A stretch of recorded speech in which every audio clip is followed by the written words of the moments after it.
Amigos televidentes, nos encontramos ya en el Museo de la Plaza Mayor. Aquí hay una gran cantidad de exhibiciones y vamos a llevarle también la esencia de esa importante historia panameña rumbo a los 500 años de fundación de la ciudad de Panamá. Así que acompáñenos, vamos a ver qué tal nos encontramos. ¡Vamos!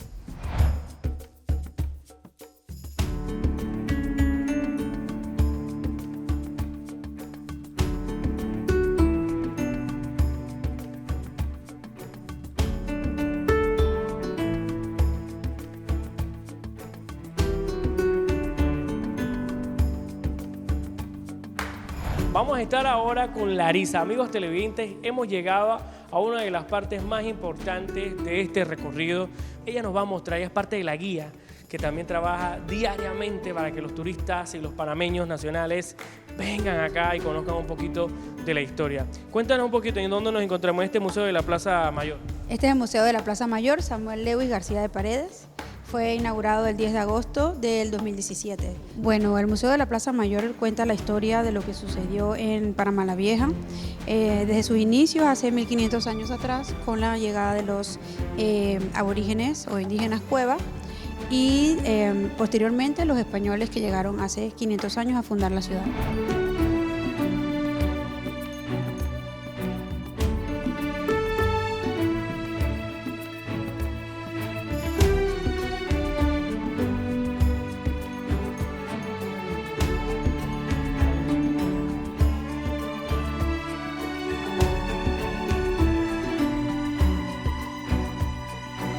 Qué buena exhibición, desde ya estoy viendo espectacular y detrás de nosotros están unas fotos que muestran parte de la historia, una recopilación.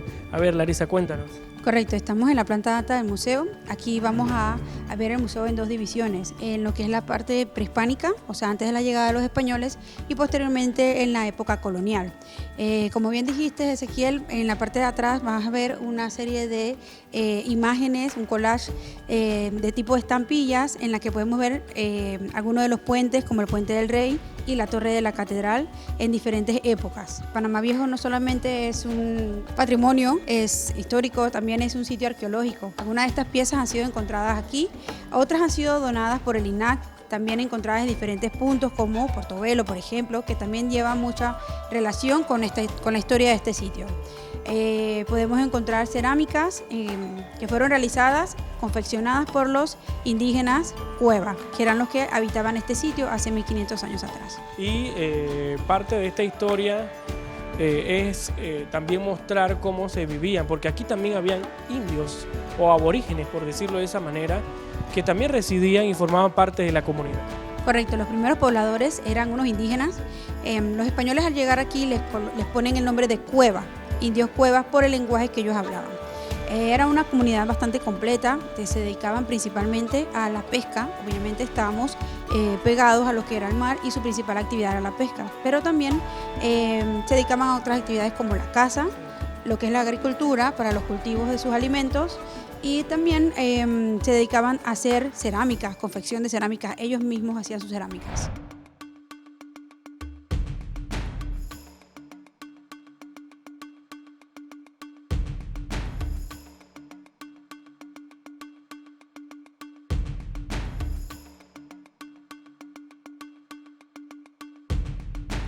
Esta pequeña isla que ven aquí, que se llama las Casas Reales, representaba el sitio o el lugar donde quedaba la casa del gobernador. También quedaba una especie de cárcel y también la contaduría. Para ellos en esa época la contaduría era lo que le llamamos nosotros una especie de aduana, donde se guardaba toda la mercancía que se traía y se transportaba hacia otros países. Cuando nosotros hablamos de Panamá Viejo, lo primero que nos viene en mente es la torre de la catedral, y tenía dos usos muy importantes. Uno era como campanario, por supuesto, y el otro era un sitio de vigía o vigilancia. Desde allí podían los soldados o los militares del sitio observar a través del Océano Pacífico si venía algún tipo de barco que no fuera principalmente bandera española. Eso era importante destacar, porque usted nos contaba que cuando llegó el pirata Henry Morgan a atacar la ciudad, muchos quedan con la duda de que fue el que incendió o no. Y usted nos explicaba que no fue así, sino fue el propio gobernador que mandó incendiar esta ciudad. Correcto. Quien realmente incendia la ciudad fue el gobernador, don Juan Pérez de Guzmán, que manda a evacuar la ciudad, le dice a sus hombres que se encarguen de explotar las bodegas de pólvora para que se incendie la ciudad. Hacia el momento de que llegaran los piratas, Henry Morgan y sus hombres, la ciudad estuviera en llamas. Y efectivamente fue lo que sucedió. Ahorita vamos a entrar a una sala que es la sala de los rituales funerarios, donde se explica la manera de cómo ellos hacían sus rituales, divididos en dos: los primarios, para las personas con gran importancia o que se dedicaban a una actividad importante o que tenían alto grado de jerarquía, como los caciques, por ejemplo, y los entierros secundarios, que era para el resto de las personas en el pueblo. ¿Estos son huesos originales sacados de estas tierras? Esta réplica representa un tipo de entierro primario de un indígena que era cazador y pescador, y la forma, sobre todo en la que él muere, es lo que les llama la atención y cómo fue encontrado al momento de desenterrarlo. En 1996, haciendo sus excavaciones, los arqueólogos encuentran una tumba de una señora que tenía 10 cráneos a su alrededor y las ofrendas que podemos ver aquí atrás de cerámica. ¿Dónde queda almacenada cada una de estos hallazgos que han hecho aquí en Panamá Viejo? En nuestros laboratorios. Nosotros tenemos unos laboratorios que se encargan de la protección y el cuidado y el mantenimiento de cada una de estas piezas. Bueno, Larissa, yo creo que conocer no solamente los monumentos, la historia, los pobladores, cada uno de esos hallazgos que recoge este museo es muy interesante. Y ahorita nos encontramos en un área totalmente distinta, porque también forma parte de la historia, pero está aquí en este museo para darle vida a lo que fue nuestra historia patria. Cuéntanos, Larissa, ¿dónde nos encontramos? Correcto, esta es la Galería de Arte Religioso. Estas piezas que vemos aquí pertenecen al siglo XVIII en su mayoría, algunas pinturas en óleo y algunas piezas de madera o campanas como las que tenemos acá. La mayoría de estas piezas pertenecen a lo que fue la segunda ciudad del casco antiguo. Fue una donación por parte del INAH para nosotros, para mostrar lo que es la continuidad de lo que fue nuestra historia o lo que fue nuestra ciudad. Wow, muy interesante. ¿Y cada una de estas piezas son originales? Sí, son meramente original. Wow. Que para esa época la religión era muy importante, el catolicismo era muy dado, sobre todo para los españoles, y esta es una muestra de esto. Entonces, estamos haciendo aquí referencia a lo que fue una típica casa colonial de la época, con sus diferentes habitaciones, como bien mencionaste, Ezequiel.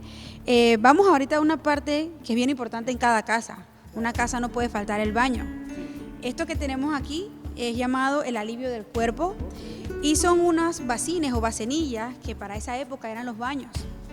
De manera muy particular, cuando esos bacines o bacenillas se llenaban de nuestros desechos humanos, tenían una sirvienta la mayor parte del tiempo que se dedicaba a botarlos, como lo hacía a través de la ventana.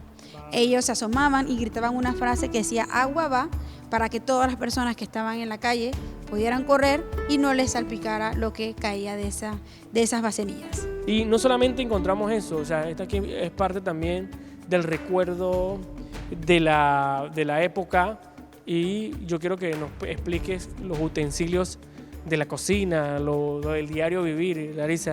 Sí, exacto. Podemos ver algunas piezas de lo que era parte del comedor, como por ejemplo los utensilios. Las cucharas eran utilizadas generalmente por la cabeza de familia, mamá o papá. Eran muy costosas en esa época y no todos tenían dinero suficiente para comprar un utensilio para cada miembro de la casa. ¿Qué hacía el resto de la familia? Comía o con las manos o aprendieron a moldear conchas, como las que vemos aquí al fondo, que eran utilizadas como una especie de cuchara o cucharones para servir los alimentos.